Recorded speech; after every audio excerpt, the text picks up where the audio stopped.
Welcome back to the channel once more, Gears. I have another video covering my road to Seriously 5.0, taking a deep dive in today's escape map, as well as showing a successful attempt when taking on this challenge.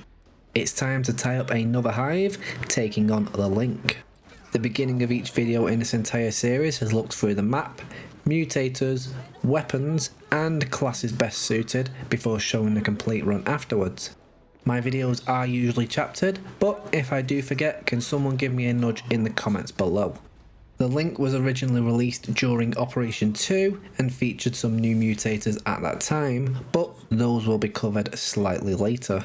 Featuring two separate acts, which I will show the maps on screen. The first is particularly large, featuring a maze of rooms that eventually lead to weapon rooms containing a number of shotguns. The enemies standing in the way aren't particularly strong early on, but the twisting layout will have the venom catching up in no time.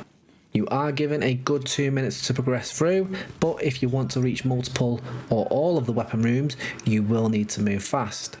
The second act becomes much more linear, featuring a higher population of challenging enemies.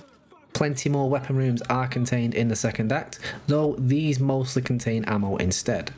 Your list of weapons isn't extensive during this escape, but I have split these into my usual lists. Situational weapons rely solely on specific enemy spawns for this hive, and if a weapon you would like doesn't appear on this list, it cannot be obtained during the Link. I would say that the general overview has been covered, so let's move on to the mutators. The Link, like all hives, has 7 fixed mutators that will always be associated with the map. When this map becomes a featured hive, it will have these same mutators. Beginning our list this time, we have close range wardens. Enemy wardens will only receive damage from a Nasher or Overkill. This mutator is perfectly suited to some classes, but wardens can be a pain to take down as they have such a small hitbox. Use flashbangs to stun them in place and open them up to damage. More health. All enemies gain an additional 50% health multiplier. This will be the last video I mention this on, but my previous videos mistakenly say this mutator is additive when it is in fact multiplicative. Between master difficulty and this mutator, enemy health is 5 times its normal amount. A more detailed video will be coming soon. More lethal. Players take more damage from all sources. Play a tank class or one with damage resistance or stim generation to counter this mutator. Failing this, make sure you position well and stay ahead of the venom. Close range rifle drones. Enemy drones wielding rifles will only take damage from Nashers or Overkills. These enemies can be executed as well, but just having a shotgun equipped and meleeing these enemies will also damage them. Shorter ultimate.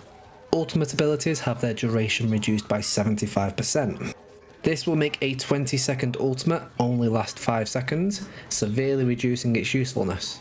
Skill cards that increase ultimate ability durations seem to be unaffected by this mutator. Faster venom. The venom will move through the hive at twice its normal pace. Keep moving forward to stay ahead of the venom, as your time is essentially halved to escape from this hive. Iron Man. Players that die during the run cannot be brought back. The revive pods that usually appear are disabled with this mutator, with the only chance to come back being if your teammates can get to the safe room to Act 2. Revive whenever possible. That is every single mutator covered, and you are going to want to make sure you grab a shotgun when you can. Now it's time for me to go over my class suggestions. I have my top 3 class choices, each having their own positive and negative aspects, with the first class being the Infiltrator. Being the most shotgun proficient class in Gears lines it up perfectly for this hive. You have optimal weapons, great survivability, amazing damage, and you can even save your ultimate for a panic moment. Not really any bad points to say for this class, other than the short range can become a problem in a couple of areas. Ammo may also be limited as you get towards the end of the hive. If you have another class that can help with both of these, then the Infiltrator is basically perfect for this map. Here are the skill cards suited for this escape. Blood Resonance, Enhanced Stim, Laceration, Reaper, with your 5th card being a choice, Stim Batteries, Custom Nasher, overkill ammo capacity.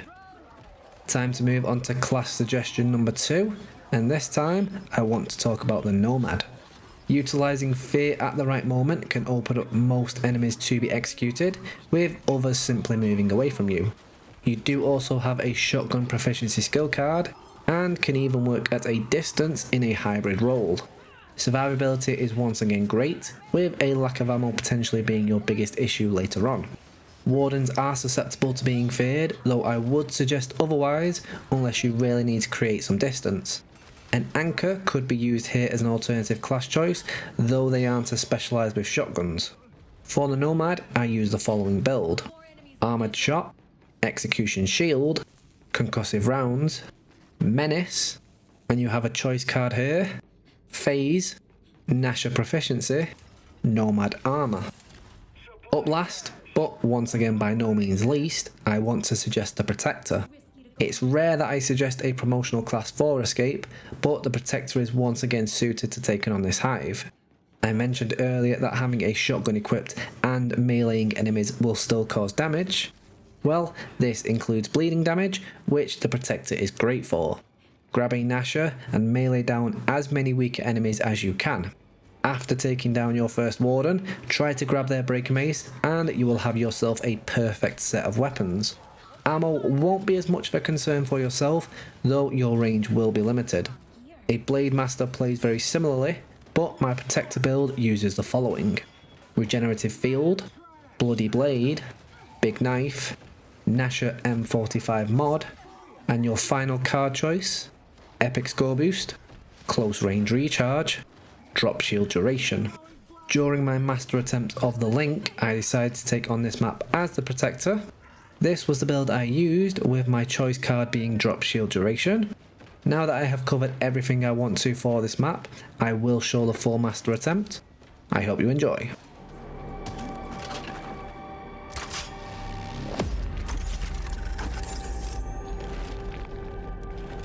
Alright, the Venom's ready. We need to find the extraction point. Come on! Place.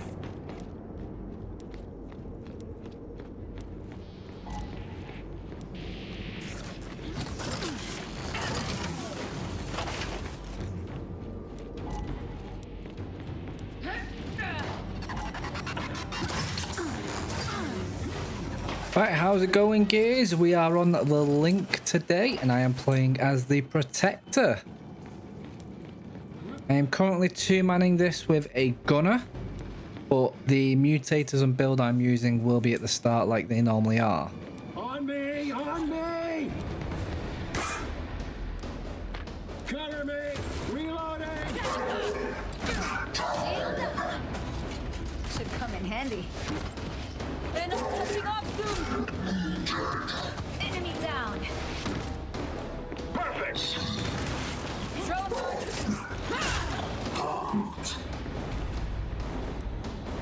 Okay, that's all of them. Bunch of supplies. Shame to waste them. Good find. Let's grab an overkill just for now. We're not going to be using this much,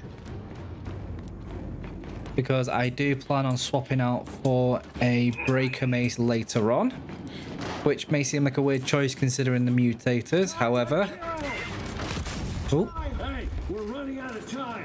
Keep moving. We're good. Bring it on, motherfuckers. Venom's about to pop.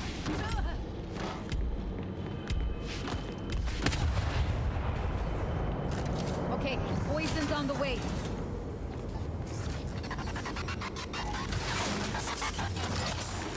Open fire! Reject. Grenadier! Target eliminated. Ready to rock. I ain't done. Not yet.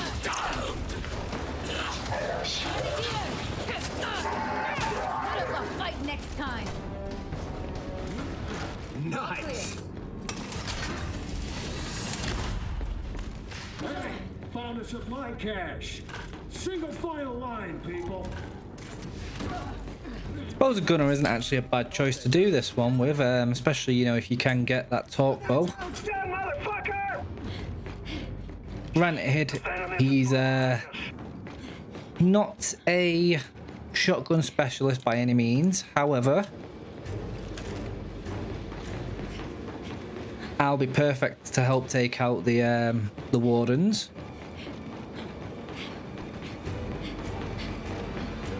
There is another couple of weapon rooms that we've missed in that first act. However, it's not the end of the world. Yeah! We got a lot one! Drone! Swarm marked! Come on, shoot me like you mean it! Eat shit and die! Gloves are off now! Kind of want this guy to get over to me. Enemy down!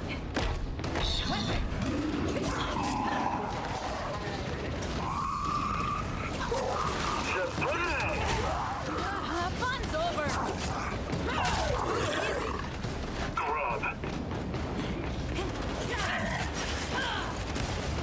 Just a quick tip for anyone that is going to attempt this one as well.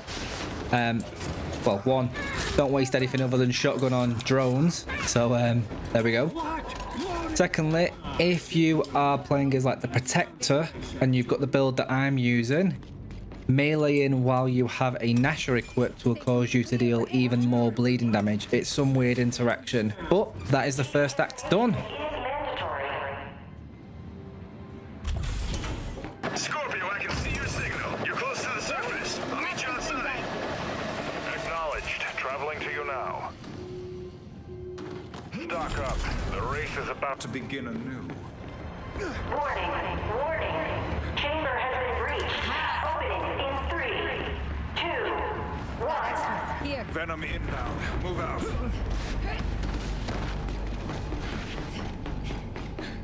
Okay, we are on to the second act in the link. We did fail that just because of some weird bugs that ended up getting us all killed. But either way, let's give this another go. We did have a demo join us at some point in the first act, but Zion, kill it! not sure when that happened. Oh, I'm sorry. Did I hurt you? Fuck you! Check your fire, damn it! So tough, are you? Still got it. Too easy. What the hell's your problem? I'm reloading! Got it! We got a drone! Need help here! Ooh, they put me down very quickly. Like you mean it! Back to using cover! Drone! Nailed it! Whoa. Okay, there is a weapon room through there and through there. However, I know I don't need anything inside of either of them. That first corridor in this act typically is the most difficult part as well. Line cache! Single file line, people! Opening fire! Gonna go another direction. Who wants next?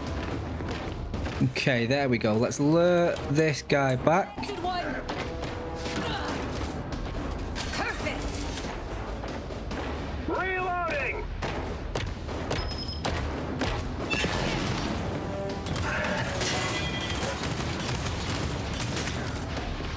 Just like I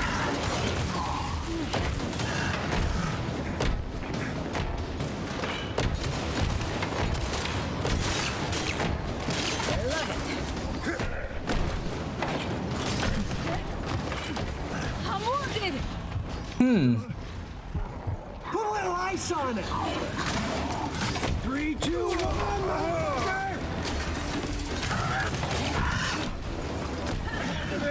Reloading! Oh, he's a kid. Yeah!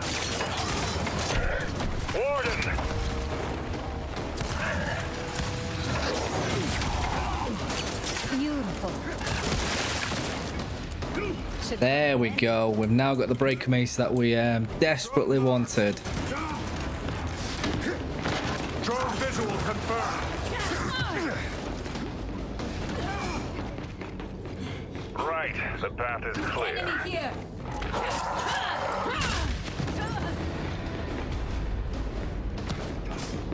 Large and recharged. Hell yeah! We're now on to the second hardest room in the entire hive, which is the final one.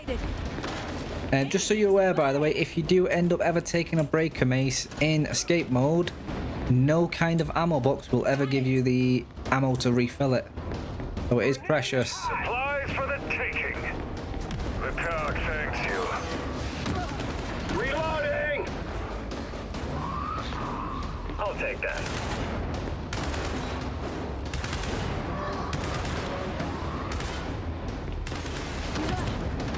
Secured. One dead drone! Come on, shoot me like you mean it! Back to using cover!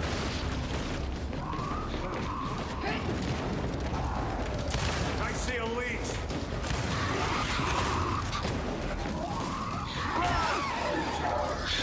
Hang on! Reloading!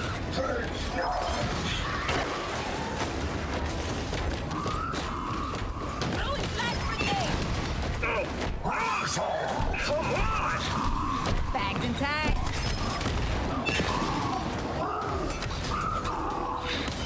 Primed and ready. So tough, are you? And that's how it's done, motherfucker! I don't think I've ever actually used a grenade tag at any other point throughout the entirety of Gears 5. Up with you now. Yeah! Yeah, clean sweep. I approve. I've spotted the exit. Right, we've just got to do the holdout at the end. I've arrived at the extraction zone. Prepare yourselves. I'm sealing the hive. Multiple swarm contacts!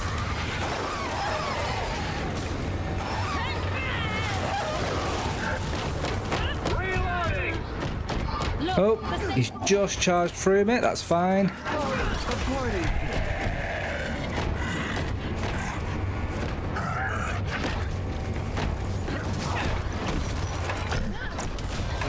There we go. A neat little trick that you can do there. If you hit them with the breaker mace and switch to the Nasher, the bleeding still takes effect. Solid work, people. If you have made it to this point in the video, then thank you for sticking it out until the very end. I really do appreciate those of you that watch these videos. You guys truly are amazing. Like usual, my outro to each video in this series has been used to track my progress towards Seriously 5.0. So let's go ahead and throw our tracker up on screen. With us now having the link complete, we can go ahead and cross this one off, taking us to 29 map completions. Only 3 more to go, so can you guess which one is next? If this video helps you out at all, then be sure to drop a like on the video. While you're down there, go ahead and subscribe to the channel. It's free, helps me out a bunch, and if you don't like my future content, then you can always unsubscribe later on. Finally, my Twitch is also linked below. If you ever want to catch me live or need a hand with any maps, you can catch me over there. That's another video done. As always, Gears, take it easy, and I will catch you in the next one.